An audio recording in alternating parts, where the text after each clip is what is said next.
हर समंदर का कहीं तो किनारा है। आज अपना हो न हो पर कल तो हमारा है। नमस्ते, मैं हूं सूरजदीप और आप देखना शुरू कर चुके हैं हमारा YouTube channel. Railway RRB assistant loco pilot और टेक्नीशियन की भर्ती का नोटिफिकेशंस कभी भी रिलीज कर सकती है। Last time assistant loco pilot की भर्ती मार्च 2018 में आई थी, जिसमें कुल नंबर ऑफ वैकेंसीज की संख्या 64,371 थी। बताया जा रहा है कि इस बार आरआरबी असिस्टेंट लोको पायलट और टेक्नीशियन में नंबर ऑफ वैकेंसी 70,000 प्लस रहने वाली है। जिनके पास भी टेक्निकल डिग्री है और वो भारतीय रेलवे में लोको पायलट और टेक्नीशियन बनना चाहते हैं, तो उनके पास बेहतरीन अपॉर्चुनिटी है।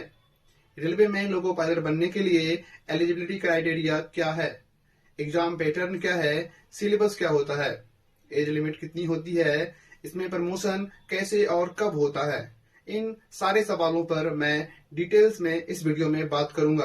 तो आइए वीडियो को शुरू करते हैं।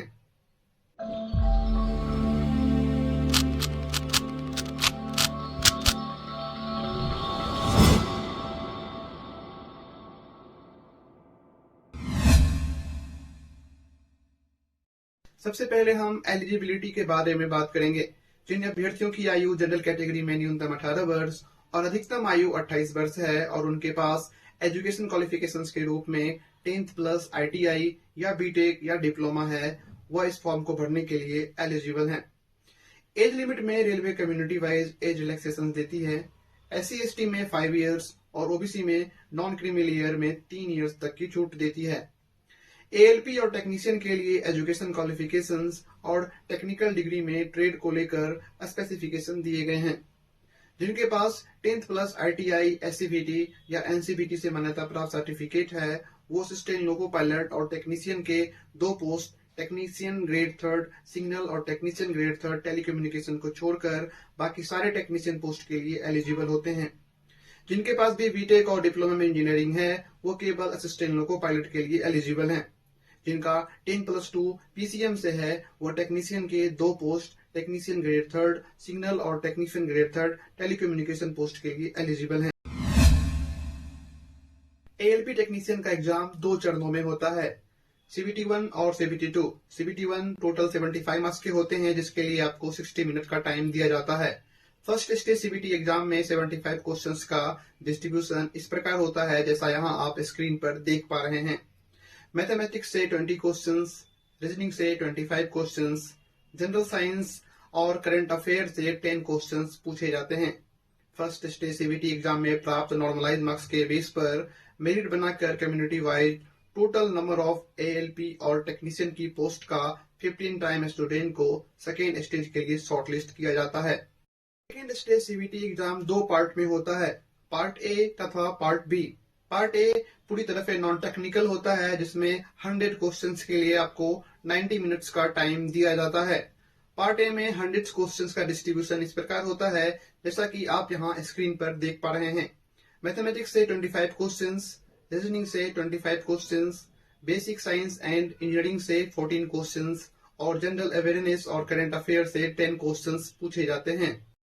पार्ट बी पूरी तरह से टेक्निकल होता है, जो केवल क्वालिफाइंग नेचर का होता है। इसमें 75 क्वेश्चंस के लिए आपको 60 मिनट का टाइम दिया जाता है। पार्ट बी क्वालिफाई करने के लिए 35% नंबर आपको लाना होगा। इसमें कम्युनिटी वाइज में कोई रिलैक्सेशंस नहीं दिए गए हैं। लोको पायलट के लिए सेकेंड स्टेज सीबीटी के पार्ट ए में प्राप्त नॉर्मलाइज मार्क्स के बेस पर मेरिट बनाकर community wise total number of ALP post का 8 टाइम स्टूडेंट को कंप्यूटर एप्टीट्यूड बेस्ड टेस्ट यानी कि साइको के लिए शॉर्टलिस्ट किया जाता है। तथा टेक्नीशियन के लिए सेकेंड स्टेज सीबीटी के पार्ट ए में प्राप्त नॉर्मलाइज मार्क्स के बेस पर कम्युनिटी वाइज मेरिट बनाकर डीबी और मेडिकल के लिए शॉर्टलिस्ट किया जाता है। सबसे इंपॉर्टेंट बात यह है कि यदि आप पार्ट बी में 35% मार्क्स लाने में असफल होते हैं, तो आप असिस्टेंट लोको पायलट और टेक्नीशियन की रेस से बाहर हो जाते हैं। इसलिए पार्ट बी में 35% मार्क्स लाना मोस्ट इंपॉर्टेंट है। पार्ट बी में आपके टेक्निकल पेपर का सिलेबस आपके ट्रेड के अकॉर्डिंग डीजीईटी द्वारा प्रिस्क्राइब रहता है।